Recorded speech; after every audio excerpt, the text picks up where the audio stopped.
Hi అండి, మరో interesting topic కోసం మీ ముందు వచ్చేసాను. యూఎస్ఏ, యూకే, కెనడా మొదలైన దేశాల్లో చదువుకునే వాళ్ళ కోసం అడ్మిషన్ ప్రాసెస్, అలాగే ఎలాంటి ఎగ్జామ్స్ రాయాలి లాంటి వివరాలు తెలియజేయడం కోసం మనతో పాటు యాక్సెస్ కెరియర్ కౌన్సిలర్స్ నుంచి ప్రొఫెసర్ సిఏ శర్మ గారు మనతో పాటు ఉన్నారు. నమస్కారం శర్మ గారు. నమస్తే.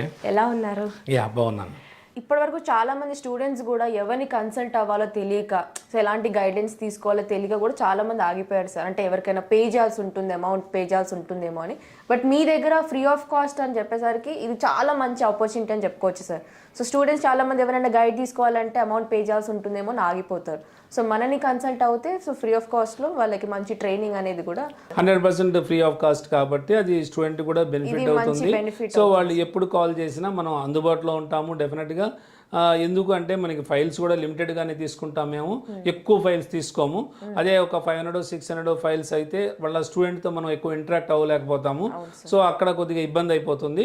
సో అందుకని మేము ప్రతి ఇంటేక్ కూడా 150-200 ఓన్లీ అప్లికేషన్సే టేకప్ చేస్తాము. సో 100% మేము వాళ్ళైతే జస్టిఫికేషన్ ఇస్తాము. ఎందుకంటే వన్స్ మేము అది తీసుకున్నామంటే డెఫినెట్గా వాళ్ళకి ఏ డౌట్ వచ్చినా సరే ఇన్ఫర్మేషన్ పాస్ చేయడంలో కానీ, లేదా మాక్ ఇంటర్వ్యూస్ కండక్ట్ చేయించడం కానీ, లేదా ఏదన్నా వాళ్ళకి ఏదైనా ఇష్యూ వస్తే ఇమీడియట్గా సార్ట్ అవుట్ చేయడం కానీ, ఇవన్నీ కూడా మా బ్యాక్ అండ్ టీము క్లియర్గా చేయగలుగుతారు వాళ్ళకి. సో స్టూడెంట్స్ ఎటువంటి డౌట్ లేకుండా మాకు కాల్ చేయగలిగితే డెఫినెట్గా we can help them 100% as per their wish. Thank you. ఒక్క నిమిషం. సో ఈ ప్రాసెస్ అంతా అయిపోయాక వీసా స్టాంపింగ్ అనేది జరుగుతుంది కదా సార్. సో దాని తర్వాత మళ్ళీ మీరు స్టూడెంట్స్కి హెల్ప్ చేసే విధంగా ఇందులో ఏంటంటే ఓకే, సో ఈ ప్రాసెస్ అంతా అయిపోయే తర్వాత వీసా స్టాంపింగ్ జరుగుతుంది కదా సార్. సో ఈ స్టాంపింగ్ తర్వాత మీరు ఏ విధంగా స్టూడెంట్స్కి హెల్ప్ చేస్తారు? అంటే జనరల్గా ఏంటంటే first stage by stage, first student మనకి అప్రోచ్ అయినప్పుడు వాళ్ళకి what are the documents required. So వాళ్ళకి టోఫెల్, జిఆర్ఈ, లేకపోతే ఐఎల్స్, ఈ డ్యూలింగో, ఏఎంఈ ఎగ్జామ్స్ రాశారు. సో జనరల్గా ఏంటంటే ఐఎల్స్ ఎగ్జామ్ అయితే 2 years ఎలిజిబిలిటీ ఉంటుంది మనకి. జిఆర్ఈ అయితే 5 years వరకు ఎలిజిబిలిటీ ఉంటుంది. కాబట్టి ఆ క్రైటీరియా అంతా వాళ్ళకి ఎక్స్ప్లెయిన్ చేస్తాము. చేసిన తర్వాత డాక్యుమెంటేషన్ చెక్ చేస్తాము. డాక్యుమెంట్స్ అన్ని చెక్ చేసిన తర్వాత యూనివర్సిటీస్కి అప్లై చేయడం జరుగుతుంది. అంటే ఫస్ట్ వెరిఫికేషన్ అనేది ఫస్ట్ ఫేజు, రెండోది అప్లై చేయడం అనేది సెకండ్ ఫేజు. అప్లై చేసిన తర్వాత 45 daysలో వాళ్ళకి అన్నీ కూడా I-20 రావడం అనేది జరుగుతుంది. ఇది థర్డ్ ఫేజు. వన్స్ అవన్నీ వచ్చిన తర్వాత ఫోర్త్ ఫేజ్ ఏంటంటే వాళ్ళకి ఇంటర్వ్యూకి రెడీ చేయడం, అంటే కాన్సులేట్ ఇంటర్వ్యూ రెడీ చేయడం యూఎస్ఏ అయితే. యూకే అయితే కూడా, అంటే యూకే కానీ కెనడా కానీ అయితే ఎలా ఉంటుందంటే ప్రాసెస్, వాళ్ళకి జనరల్గా డైరెక్ట్గా వాళ్ళు వెళ్ళాల్సిన అవసరం లేదు కాన్సులేట్కి. వాళ్ళు మెడికల్ టెస్ట్లు అవన్నీ ఉంటాయి. సో వాళ్ళకి అడ్మిషన్ కన్ఫర్మేషన్ ఇచ్చే ముందైతే యూనివర్సిటీ నుంచి actually they get the call, they can see the student performance. అంటే వాళ్ళు ఇంటర్వ్యూ చేస్తారు, యూనివర్సిటీ పర్టికులర్ డీనో ఎవరో చేస్తారు, చేసి వాళ్ళతో మాట్లాడతారు. వాటిలో మాట్లాడిన తర్వాత వాళ్ళకి కమ్యూనికేషన్ స్కిల్స్ ఎలా ఉన్నాయి, సబ్జెక్ట్ ఎలా ఉంది, ఇవన్నీ అజ్యూమ్ చేసుకొని అప్పుడు వాళ్ళు I-20 అయితే రిలీజ్ చేస్తారు. సో ఇదంతా ఉంటుంది ప్రాసెస్ వీటికి. అదే యూఎస్కి అయితే మనకు యూనివర్సిటీ నుంచి కాల్ వస్తే రావచ్చు, లేకపోతే డైరెక్ట్గా కూడా కన్ఫర్మేషన్ అవ్వచ్చు. ఫైనాన్షియల్ అవి చూస్తారు, రిసోర్సెస్ ఇవన్నీ చూసిన తర్వాత I-20 రిలీజ్ చేస్తారు. చేసిన తర్వాత నెక్స్ట్ ఫేజ్ ఏంటంటే కాన్సులేట్కి ఇంటర్వ్యూ ప్రిపేర్ అవ్వటము. సో అందులో మళ్ళీ స్లాట్స్ బుక్ చేసుకోవటము మనం కాన్సులేట్ ఇంటర్వ్యూకి. సో వాటన్నిటికి కూడా మనం హెల్ప్ చేయగలుగుతాం స్టూడెంట్కి. ఫైనల్ ఫేజ్ ఏంటంటే వాడు ఇంకా వెళ్ళటానికి నెక్స్ట్ వాడు అక్కడికి వెళ్ళిన తర్వాత అక్కడ ఎలా ఉండాలి ఏంటి అనేది కూడా మనం చెప్తాము. సో జనరల్గా మన స్టూడెంట్ మనకేంటంటే ఆల్రెడీ ప్రతి సంవత్సరము చాలామంది స్టూడెంట్స్ వెళ్తూ ఉంటారు కాబట్టి ఆల్రెడీ అక్కడ వెళ్ళిన వాళ్ళకి నెంబర్స్ ఇస్తాము. వాళ్ళు డైరెక్ట్గా స్టూడెంట్తో మాట్లాడుకొని, సో వాళ్ళు అక్కడికి వెళ్ళిన తర్వాత ఎయిర్పోర్ట్ నుంచి వాళ్ళు అవసరమైతే వీళ్ళు మాట్లాడితే ముందే ఎయిర్పోర్ట్కే వచ్చి వాళ్ళు రిసీవ్ చేసుకుంటారు. తర్వాత వాళ్ళు కూడా మొత్తం ఆ ఎన్విరాన్మెంట్ అదంతా కూడా వాళ్ళకి క్లియర్గా ఎక్స్ప్లెయిన్ చేస్తారు ఎలా ఉండాలి ఏంటనేది కూడా. సో ఇలాంటి గైడెన్స్ కూడా మనం స్టూడెంట్కి ఇవ్వగలుగుతాము. సో చాలా మందికి ఒక డౌట్ ఉంది సార్, అడ్మిషన్ లెటర్ ఎన్ని రోజులకు వస్తుంది అని చెప్పి. సో వన్స్ స్టూడెంట్ అప్లై చేసుకున్న తర్వాత యూనివర్సిటీ నుంచి మీరు అడ్మిషన్ లెటర్ని ఎన్ని రోజుల్లో తెప్పించగలుగుతారు సార్? అంటే జనరల్గా నేను చెప్పాను కదా మీకు 1 month to 45 days అయితే పడుతుంది. ఇంకేదన్నా ఒక్కొక్కసారి మరీ బిజీగా ఉండి ఆ పర్టికులర్ యూనివర్సిటీకి ఎక్కువ అప్లికేషన్స్ వచ్చి ఇలాంటివి ఏమైనా ఉంటే, డాక్యుమెంట్స్ ఏమైనా ఇష్యూ ఉంటే కనుక వాళ్ళు ఎమ్మడే ఒక మెయిల్ పంపిస్తారు. Due to this only we are not able to actually send I-20 అని చెప్తారు, అంటే అడ్మిషన్ కన్ఫర్మ్ చేయలేకపోతున్నామని. సో ఆ డాక్యుమెంట్ ఎమ్మడే మనం అప్లోడ్ చేయగలిగితే సో ఇమీడియట్గా మనకు వస్తుంది. అంటే జనరల్గా ఎక్కడ వస్తుందంటే ప్రాబ్లము యూనివర్సిటీ అడ్మిషన్ కన్ఫర్మేషన్ ఇచ్చిన తర్వాత స్టూడెంట్కి అప్పుడు ఏమవుతుందంటే వాళ్ళు మనం ఫైనాన్షియల్ రిసోర్సెస్ మనం వెంబడే వాళ్ళకి అప్లోడ్ చేయాలి. అంటే మనకి అకౌంట్లో ఎంత ఉంది అని చెప్పి అమౌంట్, అంటే రియల్గా వీళ్ళు ఫీజు పే చేయగలుగుతారా లేదనేది వాళ్ళు చెక్ చేస్తారు. సో అకౌంట్లో ఎంత ఉంది అమౌంట్ అనేది మనం స్టేట్మెంట్ వాళ్ళకి పంపించగలిగితే అక్కడి నుంచి మనకి కన్ఫర్మేషన్ రాగానే మనకి ఆ అకౌంట్ స్టేట్మెంట్ పంపించిన ఒక్క 1 వీక్లోనే మనకి I-20 అయితే రిలీజ్ అవుతుంది. సో ఇంకా I-20 రిలీజ్ చేసిన తర్వాత ఆల్మోస్ట్ ఇంకా మనకి ఇంకా నెక్స్ట్ ఫర్దర్ ప్రాసెస్సే కాబట్టి ఈజీ అవుతుంది. కాకపోతే నేను ఒకటి ఇక్కడ చెప్పదలుచుకున్నాను. జనరల్గా ఏంటంటే మా కన్సల్టెన్సీ స్పెషాలిటీ ఏంటంటే మేము యాక్చువల్గా మేము అప్లై చేస్తున్నప్పుడు స్టూడెంట్స్కి మేము వాళ్ళకి ఇచ్చే ఈమెయిల్ ఐడి పాస్వర్డ్, సో వాళ్ళు కూడా ట్రాక్ చేసుకోవచ్చు, మేము ట్రాక్ చేస్తాము ఏ యూనివర్సిటీస్ వచ్చినాయంటనేది. సో వాళ్ళకి ప్రతిదీ కూడా ఇన్ఫర్మేషన్ వాళ్ళకి వస్తుంది, ఎందుకంటే వాళ్ళ మెయిల్ ద్వారా వాళ్ళే పాస్వర్డ్ కొట్టుకొని చూసుకుంటారు కాబట్టి. సో యూనివర్సిటీ నుంచి ఏ రెస్పాన్స్ వచ్చినా సరే సో అది ఒక అడ్వాంటేజ్ అవుతుంది.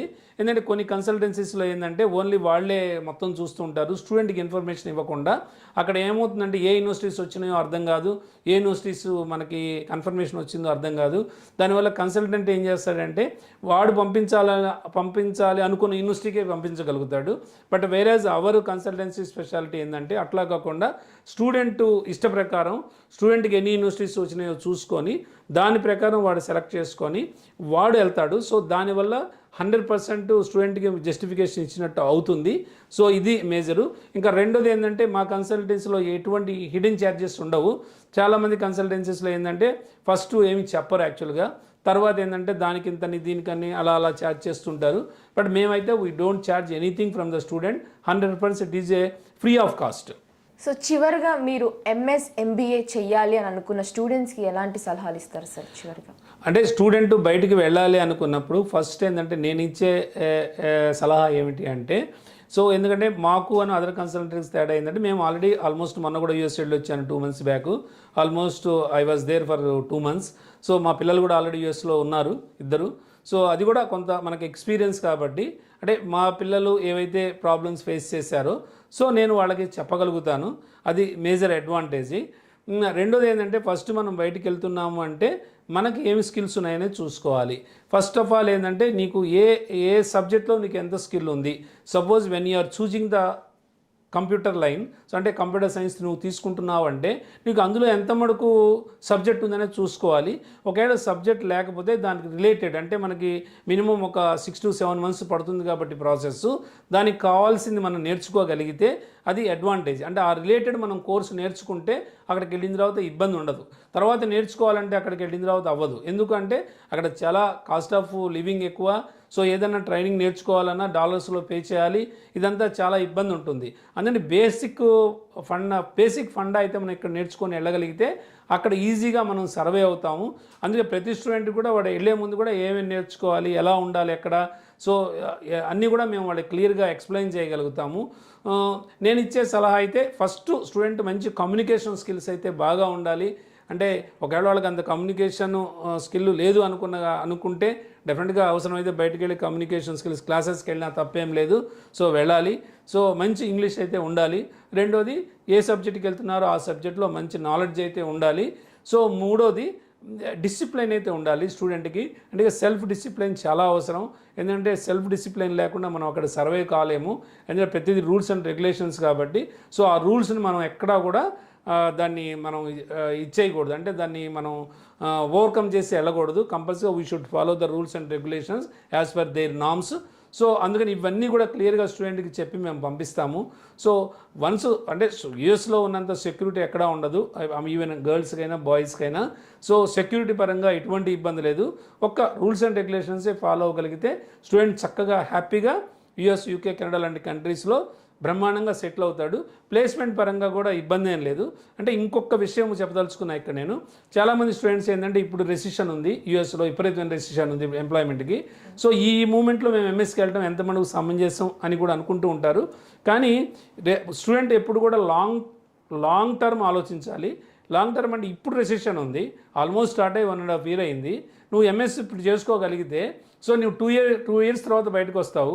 2 years తర్వాత బయటకు వచ్చినప్పుడు ఇంకా 2 years ఎక్కడ ఉంటుంది రెసిషన్. అంటే నిజంగా చెప్పాలంటే చదువుకోవాలంటే this is the right time. ఎందుకంటే ఇప్పుడు రెసిషన్ ఉంది కాబట్టి ఒక 1 year 1.5 yearలో రెసిషన్ అయిపోతే ఒక్కసారిగా ఆపర్చునిటీస్ అన్నీ ఓపెన్ అయిపోతాయి, మనకి ఎంప్లాయ్మెంట్ ఎక్కువగా వస్తుంది. సో నువ్వు ఎంఎస్ అయ్యేసరికి మంచిగా బాగా సెటిల్ అవుతావు. అంటే చదువుకునే వాళ్ళకైతే this is the best time అని అయితే నేను చెప్పగలుగుతాను.